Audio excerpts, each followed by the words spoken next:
आज का हमारा चैप्टर है पाइथन प्रोग्रामिंग। इस पाइथन प्रोग्रामिंग में हम कुछ प्रोग्राम्स के छोटे छोटे कंसेप्ट को समझेंगे, उसके छोटे छोटे फंडामेंटल्स को हम समझेंगे। तो सबसे पहले हम देखते हैं फंडामेंटल ऑफ पाइथन प्रोग्रामिंग। इसमें सबसे फर्स्ट है साइलेंट फीचर्स। साइलेंट फीचर्स में हम देख रहे हैं कि ये जो प्रोग्रामिंग है वो किस तरह की है। ये जो प्रोग्रामिंग है पाइथन प्रोग्रामिंग वो इंटरैक्टिव है, interpreted and object oriented programming language है। यानी इसके साथ इजीली इंटरेक्शन कर सकते हैं, इसको इंटरप्रेटेड कर सकते हैं, कन्वर्ट कर सकते हैं। ये ऑब्जेक्ट्स ओरिएंटेड एक प्रोग्रामिंग है जो ऑब्जेक्ट कंसेप्ट पे ये इंडिपेंडेंट होती है, इसके सिंटेक्स सिंपल होते हैं और इजीली उसको हम यूज़ कर सकते हैं। ये लैंग्वेज एक पोर्टेबल लैंग्वेज है, इसको और ज़्यादा एक्सपांड भी हम कर सकते हैं। इस पे कई सारे टास्क को सॉल्व करने के लिए कुछ लाइब्रेरीज होती है, उस लाइब्रेरी में कई सारे फंक्शंस होते हैं। इस लैंग्वेज को सबसे पहले डेवलप किया है Guido van Rossum in 1991 at the National Research Institute of Mathematics and Computer Science in the Netherlands में। पाइथन का जो नेम आया था वो आया था मोंटी पाइथन्स फ्लाइंग सर्कस था, उससे इसका नेम दिया गया था। Allows to distinguish input output and error messages by different colour codes. जब पाइथन को रन करते हैं, इनपुट देते हैं, आउटपुट देते हैं, ये रन करने का कोई एरर आती है तो वो डिफरेंट कलर में रिप्रेजेंट होती है। नेक्स्ट टॉपिक है हमारा पाइथन प्रोग्रामिंग एनवायरनमेंट। पाइथन की जो प्रोग्रामिंग करेंगे तो हम उसको विंडोज़ का प्लेटफॉर्म ले रहे हैं, लाइनक्स ले रहे हैं या मैक ओएस एक्स ले रहे हैं। हम यूज़ कर रहे हैं यहाँ पर पाइथन का विंडो बेस्ड सॉफ्टवेयर यूज़ कर रहे हैं, जिसमें दो पार्ट है, पाइथन शेल और पाइथन एडिटर। पाइथन शेल में हम 1 बाय 1 लाइन को एग्जीक्यूट करते हुए रन करते हैं और पाइथन एडिटर में हम होल प्रोग्राम, पूरा प्रोग्राम एक साथ लिख करके उसको हम रन करते हैं। नेक्स्ट है Python keywords. Python keywords reserve words होते हैं that are already defined by the Python for specific user. तो हर रिजर्व वर्ड का अपना एक डिफरेंट वर्क होता है। हम कीवर्ड के अंदर जनरली पढ़ चुके हैं, इफ हम पढ़ चुके हैं, एल्स भी हम पढ़ चुके हैं। आगे और भी कई सारे हमें कीवर्ड अभी पढ़ने बाकी हैं। इन कीवर्ड्स को हम एज ए वेरिएबल कहीं यूज नहीं कर सकते हैं। जैसे मैं लिखता हूँ a = 10, तो उसकी जगह मैंने लिख दिया if = 10। तो if = 10 पर वो एरर शो करेगा क्योंकि if ऑलरेडी पाइथन का रिजर्व कीवर्ड है। तो किसी भी कीवर्ड के साथ कोई भी वैल्यू हम असाइन नहीं कर सकते हैं, यानी कि कीवर्ड को हम वेरिएबल की तरह यूज नहीं कर सकते हैं। ये सिंपल हमने कैलकुलेशन पहले यूज कर चुके हैं। 99 + 10 हम लिखते हैं शेल में तो आपके 109 इसका रिजल्ट आता है। 4 - 6 × 6, तो पहले 6 ये क्या हुआ यहाँ पे, ये बताऊं मेरे को, कौन समझा सकता है? तो दो स्ट्रिंग्स को ऐड किया है ना। हाँ, 2 स्ट्रिंग ऐड हुई है, ओनली कैलकुलेशन नहीं हुई। क्यों नहीं हुई? क्योंकि हमने इसको एज ए कोटेशन में इसको दे दिया हमने। तो पाइथन लैंग्वेज इसको मैसेज मानता है कि हमने कोई मैसेज या स्ट्रिंग दिया है, टेक्स्ट। कोटेशन में जो भी लिखा है उसको टेक्स्ट मान लेता है, वैल्यू नहीं मानता है। तो प्लस करके हमने लिखा है तो दोनों वैल्यू एक साथ आ जाएगी। 99 ये रही और 98 भी ये रहा, दोनों एक साथ लिखे हुए आ जाएंगे। प्लस करने से ये दोनों स्ट्रिंग जो थी आपस में जुड़ गई, कनेक्ट हो गई ओनली। तो कनेक्ट करते हैं तो उसको बोलते हैं कॉनकैटेनेट्स। इसका ये टर्म बोलते हैं कॉनकैटेनेट्स। ठीक है, तो ये हमारा मेथड था कॉनकैटेनेशन मेथड कि 2 स्ट्रिंग को हम ऐड कर सकते हैं। यहाँ लिखा है कोटेशन में 70 × 3। तो ये क्या करेगा, 70 तो हमारा एक जस्ट स्ट्रिंग हो गया वैल्यू नहीं है क्योंकि कोटेशन में इंटू 3 किया तो 3 टाइम्स 70 को प्रिंट करेगा, 1 2 एंड 3।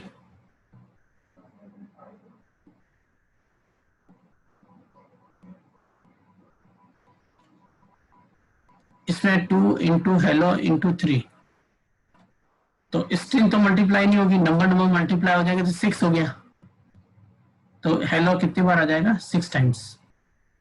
काउंट कर सकते हैं हम, 1 2 3 4 5 एंड 6 टाइम्स ये प्रिंट हो गया। ये भी हम पहले देख चुके हैं, प्रिंट हेलो वर्ल्ड, तो हेलो वर्ल्ड ये प्रिंट हो जाएगा।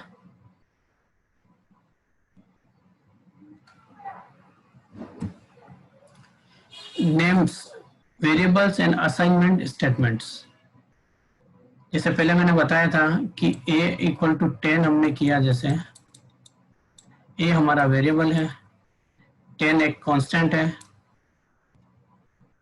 ठीक है, और इक्वल टू साइन इसको असाइन कर रहा है, वेरिएबल कांस्टेंट और असाइनमेंट।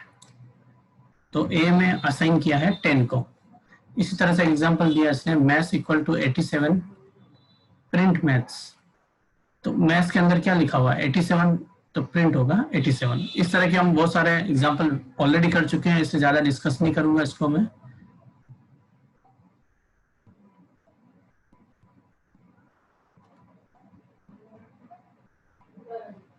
एक मल्टीपल असाइनमेंट, इसमें क्या है, मैसेज एक वेरिएबल है, कोमा, डे एक वेरिएबल है, कोमा, टाइम एक वेरिएबल है। तो हमने क्या किया, मैसेज में तो हमने डाल दिया सबसे पहले मीटिंग, जो सबसे पहले लिखा है वो सबसे फर्स्ट वेरिएबल में जाएगा। फिर मंडे लिखा है, ये सेकंड वेरिएबल में चला जाएगा। फिर 9 लिखा है, ये थर्ड वेरिएबल में चला जाएगा। तीनों ही जो हमने लिखे हैं ये तीनों ये स्ट्रिंग फॉर्मेट में है, यानी टेक्स्ट के फॉर्मेट में है। सिंगल कोट में भी लिख सकते हैं और डबल कोटेशन में भी लिख सकते हैं।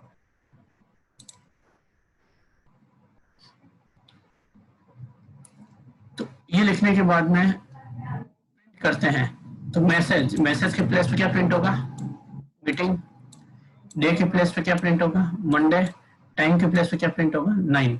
तो मीटिंग, मंडे और 9 ये प्रिंट हो गया।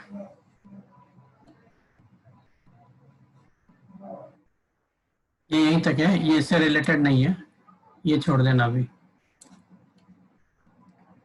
इस प्रोग्राम से रिलेटेड नहीं है, डिफरेंट है। जैसे टोटल मार्क्स और काउंट दिया है अगर, तो equal to count equal to 0, यानी टोटल मार्क्स की वैल्यू भी 0 है और काउंट की वैल्यू भी 0 है, दोनों की वैल्यू 0 है। तो हम एक साथ ऐसा करके भी 0 असाइन कर सकते हैं। मैं चाहूँ तो इसको 10 कर दूं, तो दोनों की वैल्यू, टोटल मार्क्स की वैल्यू भी 10 होगी, काउंट की वैल्यू भी 10 होगी। ये डिफरेंट दो वेरिएबल ऐसे बीच में दे रखे हैं। किसी वेरिएबल में हमने 10 एंटर किया तो वो इंटीजर वैल्यू है, किसी वेरिएबल में 240.50 एंटर किया है तो वो फ्लोट है, किसी को कोटेशन में हमने लिख दिया तो वो स्ट्रिंग है।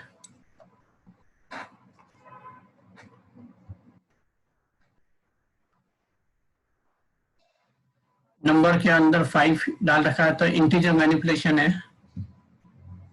नंबर माइनस इक्वल टू 5, इसका मतलब होता है number equal to number minus 5। Number की स्पेलिंग पूरी नहीं लिखी मैंने, एन लिख दिया खाली। जैसे नंबर माइनस इक्वल टू 5, इसका मीनिंग ये रहता है हमेशा, number equal to n minus 5। इसके प्लेस पर अगर मान लो प्लस आ जाए, यहाँ पर माइनस के प्लेस पर प्लस आ गया तो हम क्या लिखेंगे, number equal to number plus 5। तो ये शॉर्ट फॉर्म दे रखी है यहाँ पर, price equal to price into 2। Price की जो भी वैल्यू होगी मल्टीप्लाई बाय 2 हो जाएगी। यहाँ दे रखा city plus equal to Delhi, जैसे नंबर माइनस वाला कंसेप्ट था, सेम सिटी वाला कंसेप्ट है। इसको मैं लिखता हूं city equal to city plus Delhi,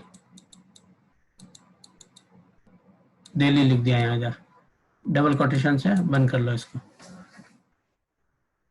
अब तीनों कंसेप्ट को देखते हैं क्या हुआ। देखो यहाँ का हो गया हमारा number equal to number minus 5। Number की वैल्यू क्या असाइन की हमने 10 असाइन की है, तो ये वैल्यू होगी 10 माइनस 5, तो आंसर आया इसका 5। तो ये फर्स्ट का आंसर हो गया हमारा 5। प्रिंट क्यों हुआ? क्यों प्रिंट दे रखा हमने यहाँ पे प्रिंट नंबर, ये फर्स्ट वाले का, ये फर्स्ट वाले का, फर्स्ट फर्स्ट फर्स्ट तीनों रिलेटेड है।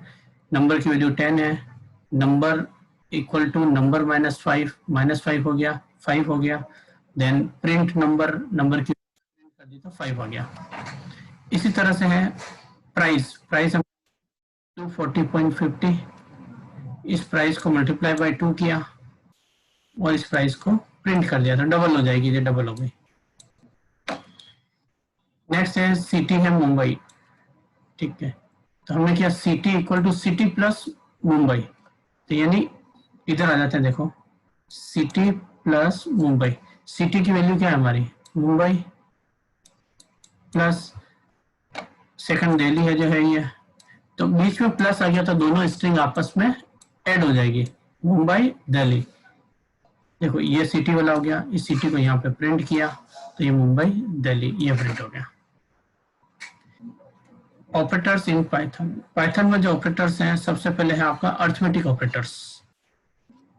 पहले जैसे हमने एग्जांपल की तरह देखा था, अब इससे कंसेप्चुअली देख रहे हैं कि इनका नेम क्या है, किस टॉपिक में ये आते हैं, तो टॉपिक वाइज हम देख रहे हैं।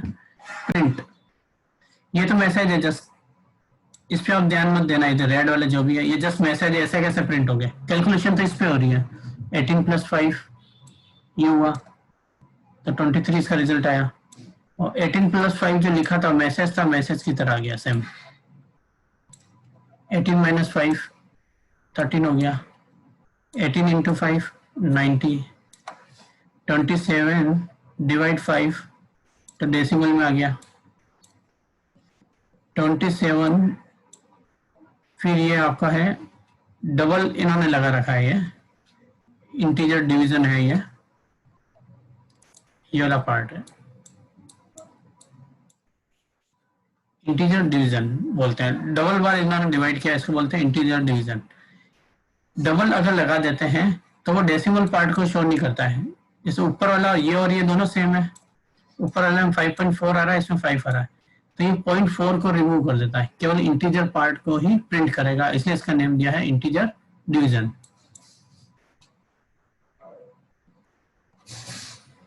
ट्वेंटी 27 और 5 यह मॉड्यूलस फंक्शन होना चाहिए था, प्रिंट नहीं हुआ यहाँ पे, ये वाला फंक्शन परसेंट वाला जैसा इनका होता है उसको बोलते हैं मॉड्यूलस। इसको डिवाइड करते हैं तो वो केवल रिमाइंडर को शो करता है।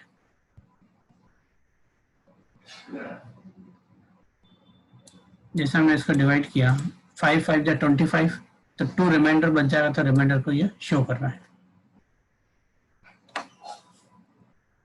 2 × 3 इसका मीनिंग है एक्सपोनेंशियल फॉर्म। ये क्या होती है, इसका मीनिंग है जैसे हमने किया 2⁻³ 3, 2 की पावर 3, तो हम इसको सॉल्व करेंगे तो क्या आएगा 2 × 2 × 2, तो ये आपका 8 आ जाता है,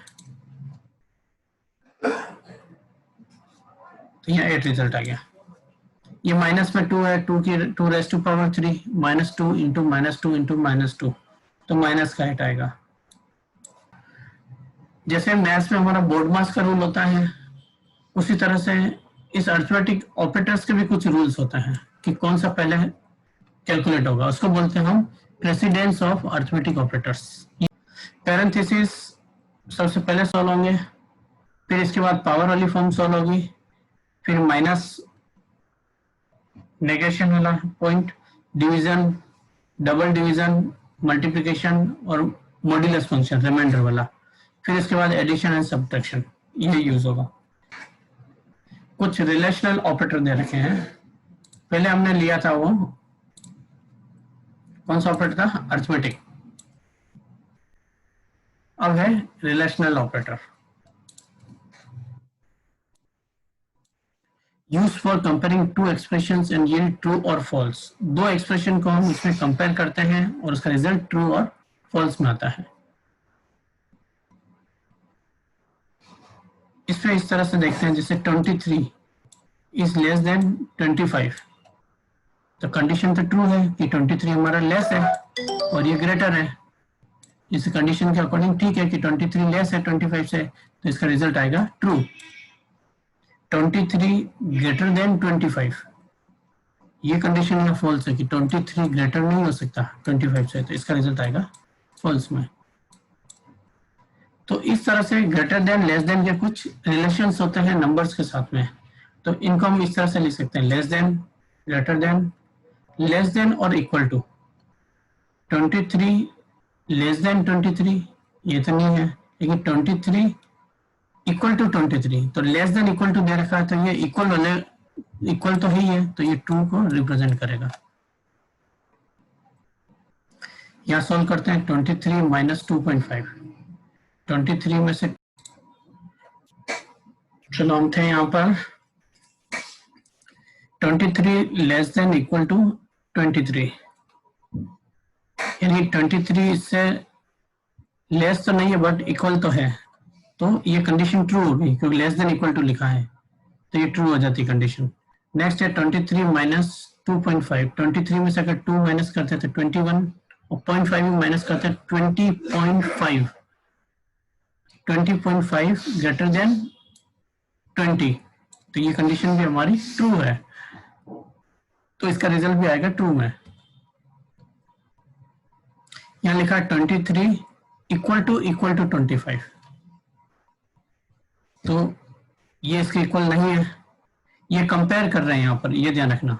एक चीज पहले भी मैंने बोली थी, जिसे हम करते हैं a equal to 10, a equal to 10 से मीनिंग हुआ कि a में 10 स्टोर हो गया। एक होता है a इक्वल टू 10, इसका मीनिंग है जब तक कि a की वैल्यू 10 ना हो जाए, कभी किसी कहीं कंपैरिजन करते हैं तो ये कंपेयर करने के लिए काम आता है कि a की वैल्यू जैसे ही 10 हो जाए तो कुछ काम करना है हमें या कुछ करना है, उसके लिए होता है। तो ये कंपेयर कर रहा है कि 23 इक्वल हो जाए 25 के, तो ऐसा हो नहीं सकता कभी भी, ये भी फॉल्स है। ये लिखा 23 इक्वल नहीं है, नोट को रिप्रेजेंट कर रहा है, exclamation sign is represent here not, 23 not equal to 25, तो नहीं है, तो ये कंडीशन ट्रू है, सही बोल रहा है कि 23 इसके इक्वल नहीं है, तो ट्रू कंडीशन है।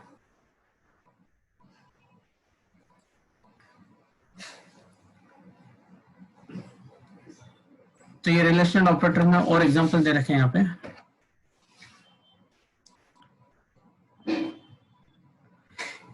यहाँ इन्होंने स्ट्रिंग को कंपेयर किया है, जैसे ये हेलो वाली स्ट्रिंग है, इसमें एच स्मॉल है, इसमें एच कैपिटल है, बाकी सारे लेटर सेम है, E L L O small है, इसमें भी E L L O small है। इसमें क्या होता है, हर लेटर का अपना एक कोड होता है, कोड नंबर फिक्स होता है, तो ये कोड जो है अमेरिकन स्टैंडर्ड कोड होता है, ये जिसको बोलते हैं ASCII code, ASCII, ASCII code है ये, इनके कोड्स के नेम को एक टर्म है आस्काई कोड्स। तो स्मॉल लेटर्स जितने भी होते हैं, स्मॉल लेटर के कोड की वैल्यू और कैपिटल के कोड की वैल्यू को अगर कंपेयर करें तो स्मॉल वाला हमेशा एज कैपिटल वाले से ज्यादा होता है। मान लो इसकी मैंने यूं मान ली 50 है इसका कोड और इसका कोड 40, इसका आस्काई कोड है 50, इसका आस्काई कोड है 40, तो स्मॉल वाला हमेशा, यानी स्मॉल लेटर वाला हमेशा ग्रेटर होगा कैपिटल वाले लेटर से। तो इसने यहाँ क्या दिया है हमें,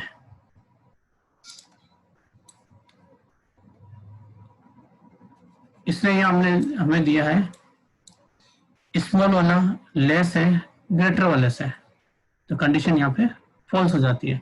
तो फर्स्ट का आंसर यहाँ पे आ रहा है फॉल्स में, ये फॉल्स।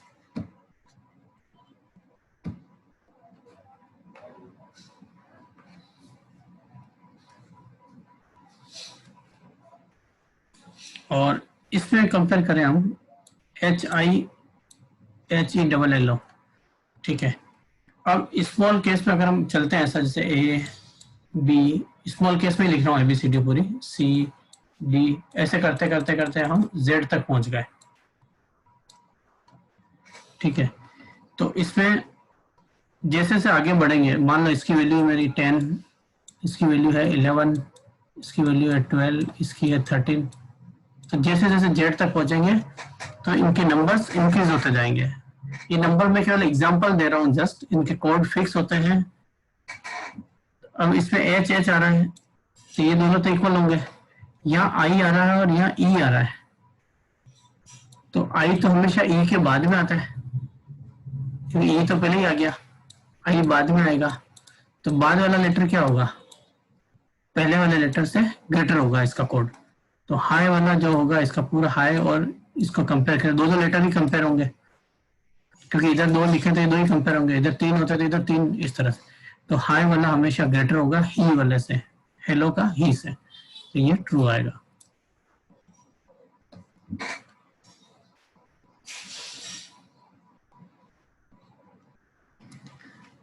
तो हमारे दो ऑपरेटर हो गए, एक अर्थमेटिकल ऑपरेटर हो गया, एक रिलेशनल ऑपरेटर हो गया। अब है लॉजिकल ऑपरेटर्स। लॉजिक यानी लॉजिक से रिलेटेड,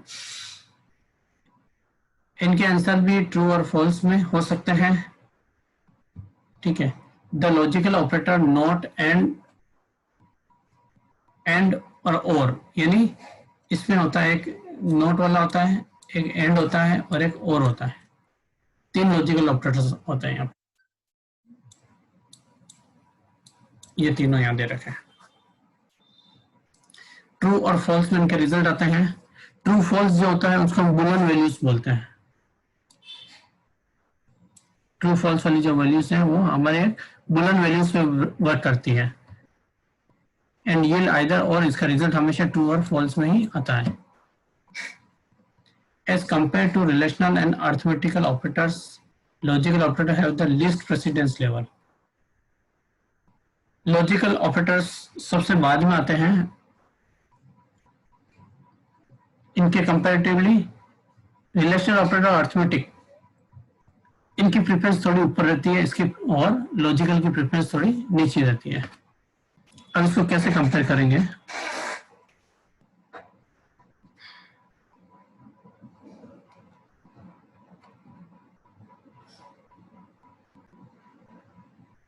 यहाँ लिखा है नॉट ट्रू, कंडीशन ट्रू नहीं हो, नॉट ट्रू, कंडीशन ट्रू नहीं है तो यानी फॉल्स, आंसर आएगा फॉल्स। यानी कि हम बात करें, अगर एंड की बात करें, जैसे एंड में दो कंडीशन यूज होती है, फर्स्ट ट्रू है और सेकंड भी ट्रू है, यानी ये दोनों 10 लेस देन 25, 5 लेस देन 6 दोनों ट्रू है, तो इसका रिजल्ट जो आएगा हमारा वो ट्रू में आएगा। इसी एंड के लिए एक और बता रहा हूं, अगर एक ट्रू है एक फॉल्स है, यानी एक कंडीशन ट्रू हो जाए और एक कंडीशन फॉल्स हो जाए, तो इसका आंसर हमेशा फॉल्स ही आएगा, क्योंकि एंड का ये फिक्स है कि दोनों कंडीशन ट्रू होने पर ट्रू आएगा, और किसी भी एक के फॉल्स होने पर ओवरऑल पूरा फॉल्स हो जाएगा। और का केस देखते हैं हम, और में ये कंडीशन ट्रू है, फर्स्ट वाली ये वाली, और दूसरी वाली फॉल्स हो जाए, मान लो फॉल्स होगी तो भी आंसर हमारा ट्रू ही आएगा, क्योंकि इसमें और लिखा है कि दोनों में से एक ट्रू होना चाहिए तो आंसर ट्रू हो जाएगा, और दोनों ट्रू है तो ट्रू आएगा ही आएगा, दोनों के ट्रू होने पर ट्रू आ जाएगा और दोनों के फॉल्स होने पर फॉल्स आएगा।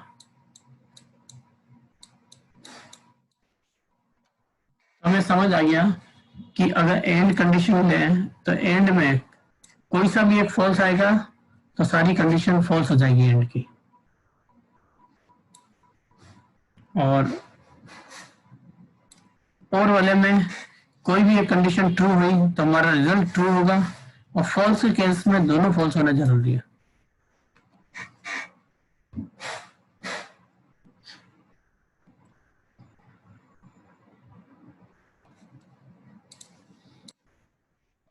और नेक्स्ट है हमारा आइडेंटिटी ऑपरेटर।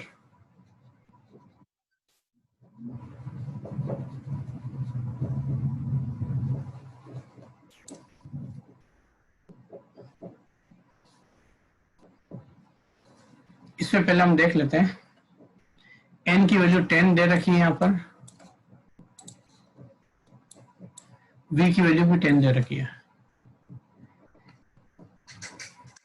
तो n में स्टोर किया 10, तो मैं n का एक ब्लॉक बना देता हूँ। ये n है मेरा, इसमें 10 स्टोर है। एक v का बना देता हूँ, v में भी 10 स्टोर है।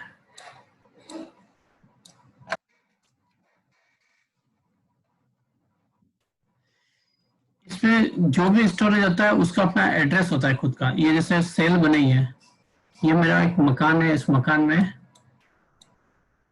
10 नंबर का कोई एम्प्लॉय रहता है, इसका एम्प्लॉय कोड है 10।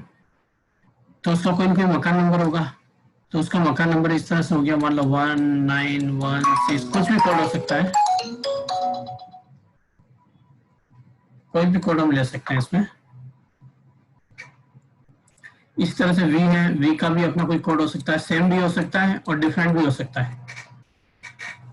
ठीक है, तो इसमें इन्होंने क्या किया, इसकी आईडी क्या है, आईडी मीन्स इसका नंबर क्या है, जहाँ पे 10 स्टोर है, इसकी आईडी क्या है, यानी इसका एड्रेस क्या है जिसमें 10 स्टोर है। तो हमने क्या किया, n हम जनरली देते हैं print n, ID n, ID लिख के n दिया है, और यहां भी लिखा आईडी लिख के फिर v दिया है। तो इसको लिखने से क्या होगा, इसकी आईडी प्रिंट होगी, n की आईडी ये प्रिंट हो गई, और v की आईडी ये प्रिंट हो गई, यानी इनका जो भी एड्रेस था वो एड्रेस प्रिंट हो जाता है। फिर हमने दिया n is v, क्या n v है, n और v इक्वल है क्या, is, ये is यहाँ लिखा हुआ है, is returns true if left hand operand is found in right hand sequence, यानी लेफ्ट साइड पे जो लिखा हुआ है वो राइट हैंड सीक्वेंस के अंदर है या नहीं है, दोनों सेम है या नहीं है, तो ट्रू आएगा। ठीक है, एक और एग्जांपल दिया यहाँ पे, n में स्टोर किया राज, तो आईडी n, तो इस बार n की जो आईडी थी वही आई 27120628 जो भी आई। आईडी v, ये वाला ही v है, पहले वाला, इसकी आईडी वही पहले वाली यूज करी है जो यहाँ पर थी। तो ये दोनों इक्वल है क्या, n is v है क्या, नहीं है, तो ये फॉल्स में रिजल्ट आएगा इसका। पहले हमने जैसे प्रेसिडेंस देखी थी वो ऑपरेटर्स की, पहले मैथमेटिक अर्थमेटिक के थे, अब ये सारे इसमें मिक्स है, greater than, less than, not, is not, इनकी भी एक प्रेसिडेंस दे रखी है, ये टेबल है। इसको केवल आपको ध्यान रखनी है कि पहले क्या सॉल्व होता है फिर क्या सॉल्व होता है, इस तरह से सारे दे रखे हैं ऑपरेटर्स। देखते हैं यहाँ से फंक्शन को। Functions provide a systematic way of problem solving by dividing the given problem into several sub problems, finding their individual solutions and integrating the solution of individual problem to solve the original problem. कल मैंने एक बताया था team work के बारे में, mobile के बारे में बताया कि मोबाइल का एक आपको ऑपरेटिंग सिस्टम बनाना है या उसके सारे फंक्शंस बनाने हैं, तो सारे वर्क को छोटे छोटे पार्ट में डिवाइड कर लेते हैं। एसएमएस का पार्ट अलग, कॉन्टेक्ट का पार्ट अलग हो गया, डिलीट का पार्ट अलग हो गया, ईमेल का अलग हो गया, ऐसे सारे पार्ट अलग अलग डिवाइड कर देते हैं हम, और अलग अलग पर्सन को असाइन कर देते हैं कि तुम्हें ये काम करना है। तो फर्स्ट लाइन ये शो कर रही है, function provide a systematic way of problem solving. Problem क्या सॉल्व करनी है हमें, मोबाइल के सारे फंक्शंस बनाने हैं।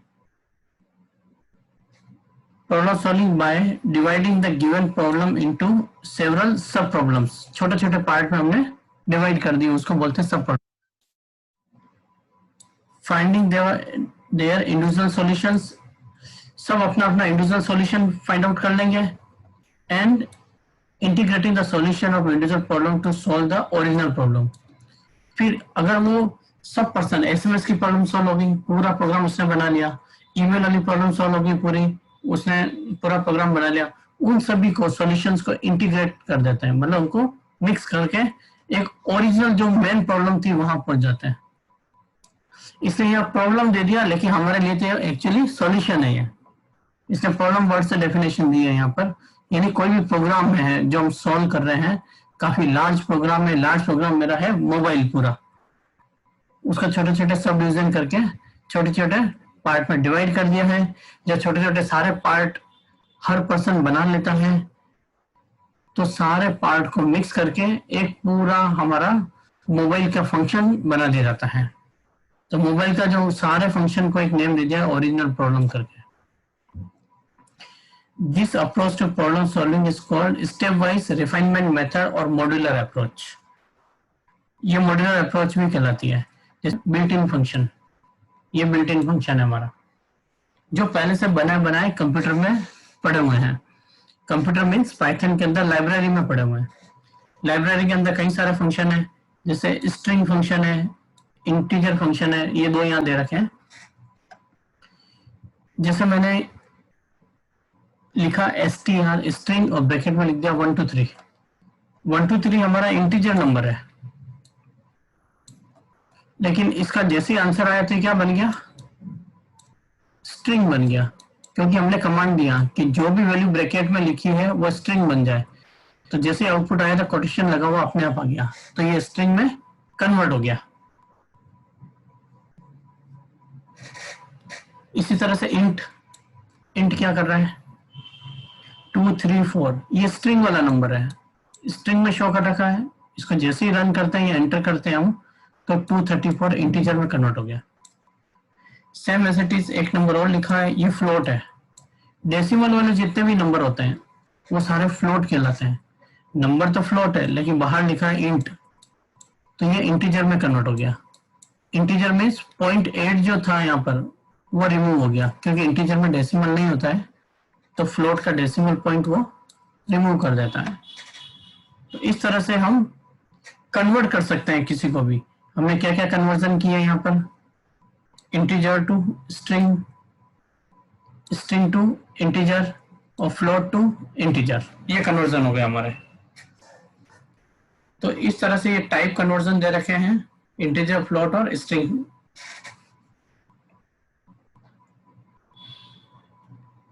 नेक्स्ट है इनपुट फंक्शन। इनपुट फंक्शन तो अच्छे से आपने पढ़ा हुआ है पहले, कि हम जैसे कोई वेरिएबल लिखते हैं, input enter your name, print welcome और नेम। हमने जो भी प्रोग्राम बनाए थे, एरिया के प्रोग्राम बनाए थे पहले, जिसमें लेंथ एंटर कराई थी, ब्रेथ एंटर कराई, फिर एरिया की कैलकुलेशन करके एरिया को प्रिंट कराया था। तो वैल्यू जो एंटर करी थी हमने इनपुट लिखी की थी, सेम वही इनपुट है। तो यहाँ पे सबसे पहले इनपुट कमांड लिखा जाता है, enter your name, print welcome और नेम। तो जैसे ही इसको आप रन करते हो, ये दोनों लाइन रन होगी। फर्स्ट लाइन का लिखा हुआ आएगा एंटर योर नेम, आपकी स्क्रीन पर लिखा हुआ आएगा, ये आपको फीड करना नेम। ये हम अपनी एंट्री खुद करेंगे प्रोग्राम रन होने के बाद। नेक्स्ट लाइन है प्रिंट वेलकम, वेलकम कोटेशन में था, ये तो प्रिंट हो जाएगा वेलकम का वेलकम।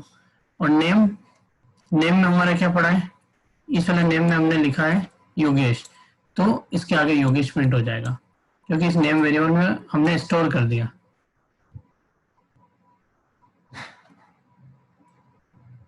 इसी तरह से एक और बना हुआ है, cost price, int input enter cost price. मेरे को आप ये बताओ, इस वाली लाइन में और इस वाली लाइन में क्या डिफरेंस है। दोनों इनपुट में कोई डिफर वाले में खाली इनपुट दिया है तो ये केवल स्ट्रिंग को ही लेगा, ठीक है। हमने नेम के योगेश के प्लेस पे मैंने लिख दिया 100 मान लो, तो भी उसको वो स्ट्रिंग ही मानेगा। ध्यान रखना ये चीज, ये पहले भी बताया था मैंने कि केवल इनपुट लिखोगे और आप नंबर डालते जाओ। फिर एक और इनपुट डाला, उसमें 200 डाल दिया, फिर मैं सम कराने जाऊं कि 100 और 200 का सम हो जाए तो सम नहीं होगा, ठीक है, उस पर कैलकुलेशन नहीं होगी, क्योंकि केवल इनपुट देने से वो चीज केवल स्ट्रिंग बन जाती है। अगर आपको इंटीजर पे वर्क करना है तो इनपुट से पहले आपको इंट भी लिखना पड़ेगा। तो इससे इंट देने से क्या होगा, कॉस्ट प्राइस एंटर हो जाएगी, कॉस्ट प्राइस हमने एंटर कर दी 50। Profit, int input enter profit, आपको जो भी प्रॉफिट हुआ प्रॉफिट एंटर कर लो, ये प्रॉफिट एंटर कर लिया। सेलिंग प्राइस का फॉर्मूला क्या होता है, कॉस्ट प्राइस में अगर प्रॉफिट को ऐड कर लिया जाए तो वो सेलिंग प्राइस को शो करेगा। तो 50 और 12 ये हो जाता है हमारा 62 अकॉर्डिंग टू दिस फॉर्मूला।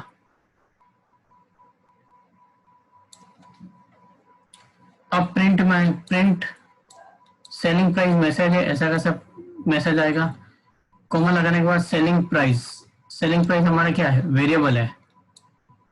तो ये वेरिएबल की वैल्यू क्या आई थी हमारी 62, तो 62 प्रिंट हो जाएगा। इसी यूजर डिफाइंड फंक्शन में हम एक और देखते हैं, एरिया ऑफ रेक्टेंगल। हमने क्या किया, डिफाइन किया कि हमें एरिया ऑफ रेक्टेंगल निकालना है। अब एरिया ऑफ रेक्टेंगल फाइंड करने के लिए उसकी लेंथ होना जरूरी है और ब्रेथ होना जरूरी है। ये तो हमने जस्ट डिफाइन किया है, यहाँ पर यहाँ कॉलन लगा रखा है। कॉलन का मीन्स है कि हमने इसको डिफाइन किया है, तो हमें लेंथ की वैल्यू चाहिए और ब्रेथ की वैल्यू भी चाहिए। तो ऐसा वैसा सेम फंक्शन नीचे भी बना हुआ है, जहां से हम इसको रन करते हैं। इसका नेम और इसका नेम सेम होना चाहिए। लेंथ के प्लेस पे हमने लिख दिया यहाँ पर 7 और ब्रेथ के प्लेस पे लिख दिया 5। जैसे ही हमने यहाँ पे रन करने के लिए लिखा एरिया रेक्टेंगल 7,5, ठीक है, ये सर्च करेगा कि ऐसा कैसा सेम मेरे को कहां पर डिफाइन किया गया है। तो जैसे इसको चेक करेगा कि हाँ यहाँ लिखा हुआ है सेम एरिया रेक्टेंगल, तो यहाँ से अपनी वैल्यू को यहाँ पे ये पास कर देगा, लेंथ में 5 को पास कर देगा ब्रेथ में। फिर ये लेंथ यहाँ आ जाएगा वैल्यू को लेके, और ये ब्रेथ से यह वैल्यू यहाँ आ जाएगी। तो लेंथ इंटू ब्रेथ हो जाएगा और एरिया इसमें कैलकुलेट हो जाएगा।